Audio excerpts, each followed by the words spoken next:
Have you ever met someone who wasn't afraid of death because they'd already survived something worse? For 3 days, the blizzard had not stopped. It didn't howl. It roared. It didn't pass. It conquered. The storm swallowed towns, tracks, trees, and the parts of the past some men prayed would stay buried. Inside a cabin carved into a ridge in Wyoming, one man didn't pray anymore. Elias Crane. He sat alone at a pine table, oiling an old rifle with movements as slow and steady as dying breath. The fire crackled beside him, but he barely noticed. The wind slammed against the walls like a living thing, but he didn't flinch. To most people, this kind of cold was death, but to Elias, it was just Tuesday. 2 years had passed since the avalanche, the one that took his wife and the daughter he never got to meet. The land hadn't forgiven him, and he hadn't forgiven himself. He didn't talk, didn't pray, didn't care if the storm outside broke the world in half, as long as it left him out of it. That was the thing about a man who's already buried his heart. Nothing left to lose, nothing left to save. Which is why, when the knock came, he didn't move. At first it was just a sound, a dull, slow knock against the frozen wood. Elias ignored it. Storm tricks, wind, memory. But then came the second knock, harder, heavier, human. Elias froze. Nobody came out this far, not in this weather, not unless they were desperate, or already dead. He rose slowly, every instinct screaming to leave the door closed and let the cold finish the job for him. But something he thought was dead flickered inside him, something he'd tried to kill every day for 2 years. So he unlatched the door, and the storm exploded into the cabin, a wall of snow and wind roaring in, swallowing the firelight whole. Something, someone, fell forward onto the floorboards. Not a wolf, not a raider, not a man, a woman. Half frozen, barely breathing, wrapped in torn clothes and crusted with ice like she'd been crawling through hell. Elias stood over her, jaw hard, eyes colder than the storm behind her. He didn't ask her name, didn't care where she came from, didn't want anyone in his cabin or in his life. But there was one thing he couldn't ignore, something he hadn't seen in a long time, a flicker of life that refused to die. And the truth he couldn't deny. This woman wasn't dying from the storm. She was running from something worse. Elias thought the storm was his punishment. He had no idea the real danger had just crossed his doorstep. Elias dragged the woman closer to the fire, but as he laid her down, he realized just how close she was to death. Her skin was mottled blue and gray, frostbitten in places no person should ever lose warmth. Her lips were cracked. Her hair was stiff with ice, and her hands, God, her hands, looked more like broken branches than flesh. He wasn't a gentle man, not anymore, but something in the way her body shivered, like a dying bird trying to escape its own bones, forced him to move with care. He fetched the whiskey and held it to her lips. "Drink," he said, voice heavy with gravel and winter. A little spilled down her chin, but some went in. That was enough. She coughed, a weak, ragged sound, like old paper tearing, and her eyes fluttered open for a moment. Dark eyes, unfocused, lost, but alive. "Don't," she tried to speak, but the words shattered on her tongue. "Save your strength," Elias muttered. He'd seen bodies before, seen life leave them like breath into the frost. But this one, this stranger, was trying like hell to stay in hers. He didn't know why she was out in the storm, didn't care where she came from, but he knew death, knew it well, and he knew she wasn't ready for it yet. He worked quickly, pulling the frozen, torn clothes from her body. The fabric snapped like brittle wood. Her shoulders were bruised, her ribs, he could count them like grave markers. She flinched when he brushed her arm, a reflex born not from the cold, but from something far older, something darker, fear. It wasn't the storm that had chased her here. Something else had marked her long before the snow did.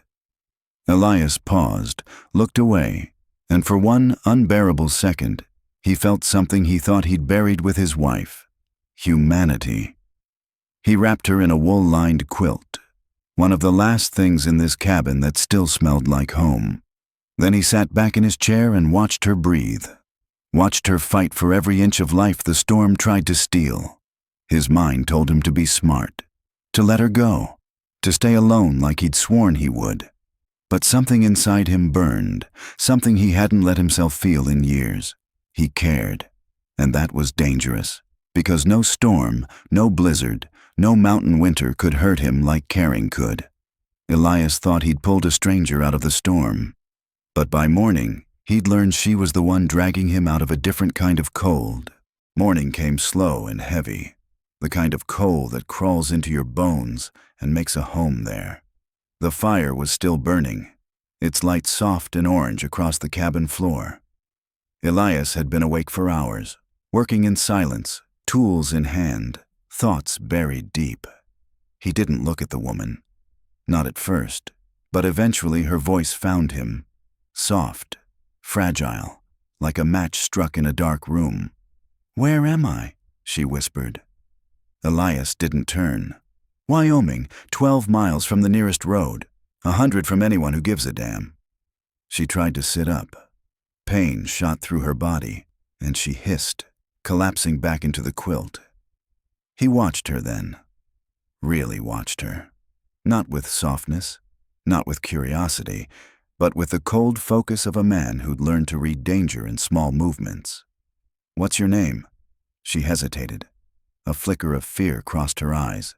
Quick, but not quick enough. "Mara," she lied. Elias didn't blink, didn't challenge her, but he saw it. Saw the way her jaw tensed, the way her hands, still wrapped in cloth, clenched the blanket. "No ring," he said quietly. "No winter gear, no supplies, and you didn't come from the north. The storm's been from the west for days." Her eyes widened. He leaned in a little, just close enough for her to feel the weight of the truth pressing in. "You're lying." She swallowed hard. The fear returned, not of him, but of whatever she'd run from. She pulled the quilt tighter around herself, voice shaking. I wasn't trying to fool you. I didn't know what else to say." Elias stood. The leather of his boots groaned against the floorboards. "Doesn't matter to me what you're hiding, long as it doesn't find its way to my door."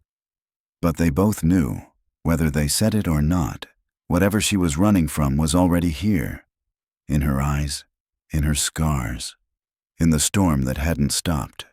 Elias thought the danger was out in the snow, but it was sitting by his fire, wrapped in blankets, learning to breathe again. If this story has pulled you in, make sure to subscribe for more dark, cinematic tales like this one. The storm inside this cabin is only beginning. By midday, the storm outside had slowed, but inside the cabin, a different kind of storm was quieting, then shifting, then rising. Mara, if that was really her name, sat wrapped in the quilt, staring into the fire as though it were the only safe place left in the world. Elias worked at the table, repairing a leather strap, pretending not to notice her. But every few minutes, he glanced her way, like a man checking a trap to see what he'd caught. The silence between them wasn't peaceful. It was balancing, like the space right before a horse bolts or a rifle kicks. Finally, she spoke, softly. "You live up here alone?" Elias didn't look up. "Going on 2 years." "Why?" He paused, the kind of pause that holds more than words ever could. "Because the land's mine," he said flatly, "and I've got nothing left worth leaving it for." She turned her face toward him, eyes glassy from pain and something deeper. "I didn't mean to come here." Elias grunted. "No one ever means to end up where they do." She hesitated. Then, with her voice barely above a whisper, "They were chasing me." That got his attention.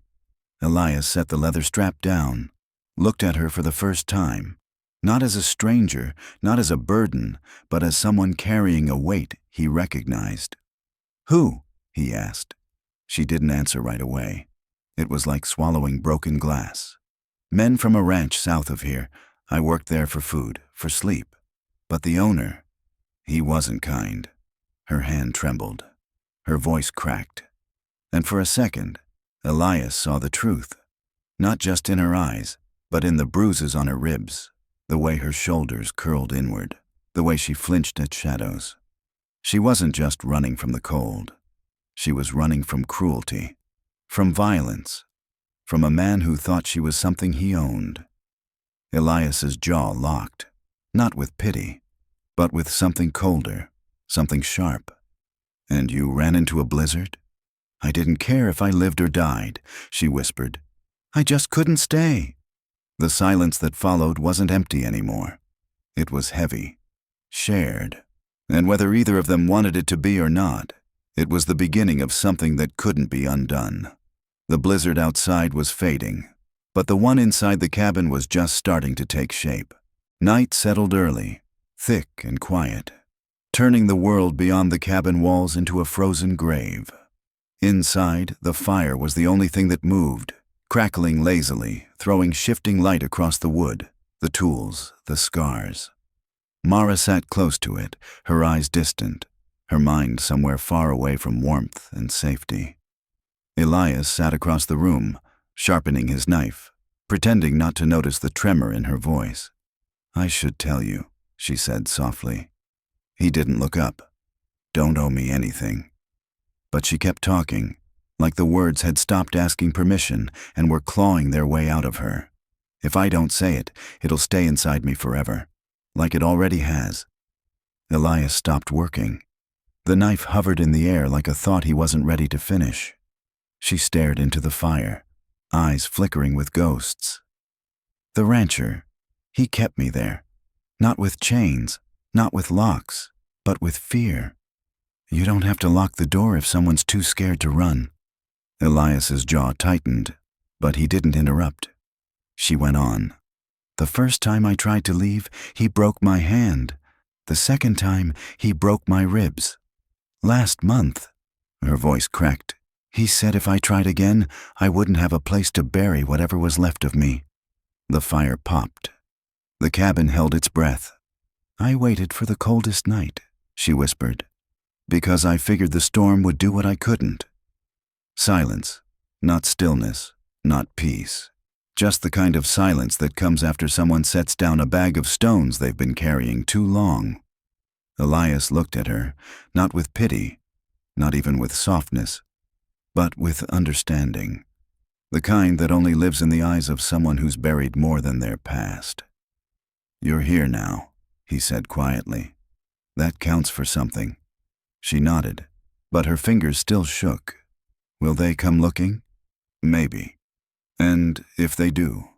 Elias took a slow breath, set the knife down on the table, and leaned forward.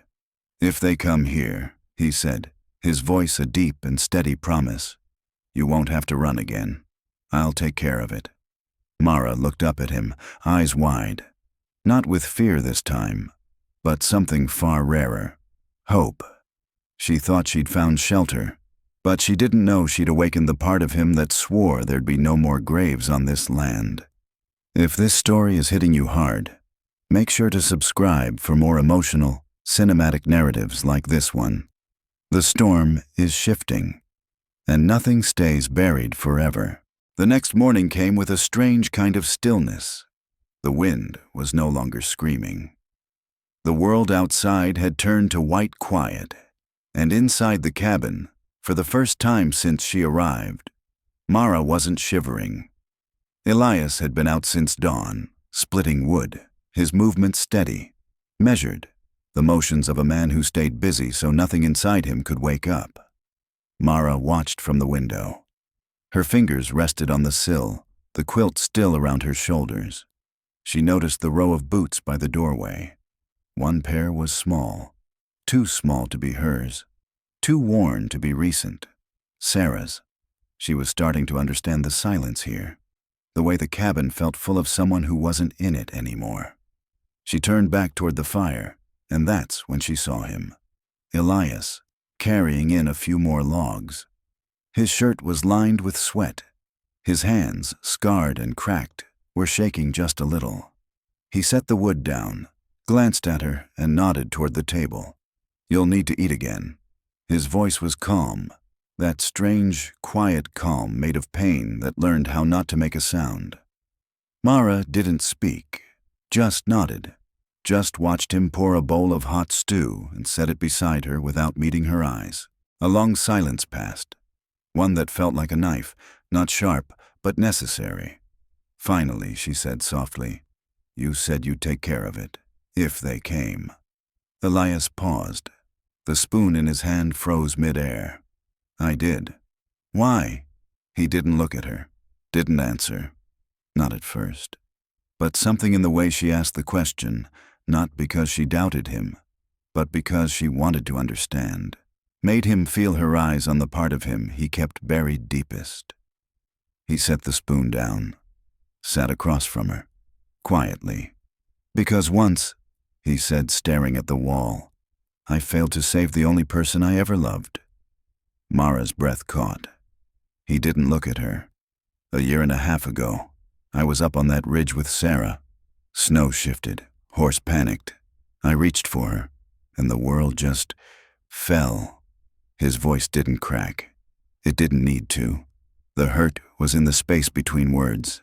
He finally looked up, eyes dark, steady, and broken at the edges. "I didn't take care of it then. I'm not losing someone else on this land." Mara stared at him, not with pity, not with softness, but with understanding. The kind people don't get unless they've survived the same kind of hurt. She opened her mouth, closed it, tried again. "Elias." He held up a hand, looked away. The silence between them was no longer cold, no longer indifferent. It was heavy with things neither of them had said, and maybe still couldn't. Then she did something neither of them expected. She stood. Steadying herself against the wall, she walked toward the door. Elias watched her carefully. Didn't move, didn't speak. When her hand reached for the handle, she turned, eyes wide with pain. "I wasn't trying to steal. I can't stay trapped anymore." Her voice broke like glass. "Even if it's safe." Elias stood, slow and deliberate. "You step outside that door right now," he said, voice low. "And you won't make it a mile. The snow will take you. The cold will finish what the rancher started." Mara clenched her jaw. "Better than staying where I'm not wanted." The words hit him harder than the storm ever had. Silence. Long, brutal silence. Then something shifted in him, just enough for the truth to break through. "Mara!" It was the first time he'd said her name aloud. She froze. Breath held. "I didn't say you weren't wanted." She turned. Slowly, like someone afraid to look hope in the eye. Elias stepped closer. Just one step, but enough. "You think I'd have dragged you out of the snow if I didn't care whether you lived or died?" Her voice trembled. "Then why?" His voice cracked, only for a moment, but enough to show the fracture underneath. "Because I don't know how to care anymore," he said. "I forgot how."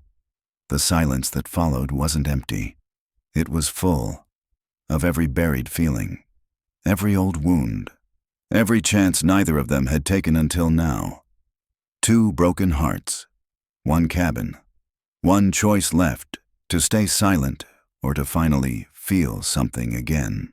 For a long moment, neither of them moved. The fire crackled. The wind outside sighed against the walls, like even the storm was waiting to hear what came next.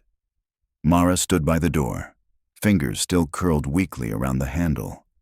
Elias stood a few feet away, the words he'd spoken hanging between them like a bridge neither was sure they deserved to cross.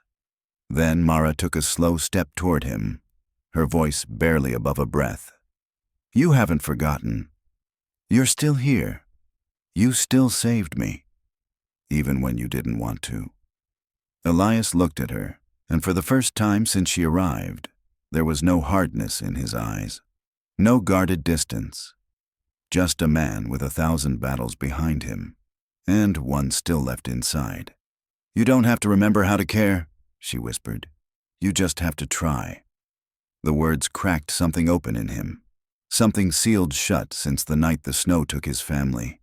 He stepped closer, just enough for the warmth of the fire to raise shadows across both of their faces. Mara looked up at him, not afraid now, not hiding. And in her eyes was the one thing he never expected to see again: trust.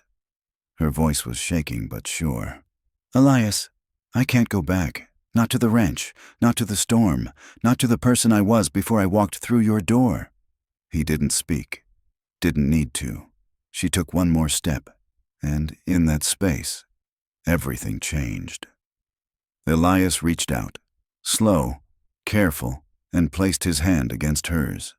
Calloused fingers brushing skin that had known too much cold, too much hurt, too much fear. It was the smallest touch, but to both of them, it felt like a spark in a world made of frost. And when she leaned into him, trembling, tired, and still alive, his arms wrapped around her like they'd been waiting their whole life for someone to hold again, she buried her face in his chest, sobs escaping like they had been locked behind years of pain. Elias closed his eyes, head bowed into her hair. "You're safe now," he whispered. Then, in a voice he hadn't heard from himself in years, "And so am I." Nothing outside changed. The snow was still deep, the world still frozen, but inside that cabin, in the quiet glow of the firelight, two broken souls finally stopped running. The storm had ended. But what waited beyond the snow would decide if this fragile piece could survive the thaw. The thaw came slowly, like the world was relearning how to breathe. Snow melted in soft layers, revealing patches of earth that hadn't felt the sun in months. The air was still cold, but the wind no longer carried death in its teeth, just the quiet promise of something new. Elias and Mara walked together up the ridge one morning. The land was still scarred from the storm, the sky pale and endless above them. They reached a spot where the earth rose in a quiet mound, simple wood cross, worn by weather and time. Sarah's grave. Elias stood still, eyes not on the snow, but somewhere far inside himself, where memories lived like ghosts too gentle to haunt. Mara knelt beside the grave and placed a small bundle of prairie flowers at its base. Not perfect flowers, not bright, but alive. And that was enough. "She must have loved you," Mara said softly. Elias nodded, voice low. "She did." He swallowed. The next words came with a weight that felt like lifting a stone from his chest. "And she would have wanted me to live again." Mara looked up at him, eyes bright, wounded, healing. Snow still clung to the edge of her boots, but her voice was warm. "Then live." He reached down and helped her to her feet. No rush, no fear.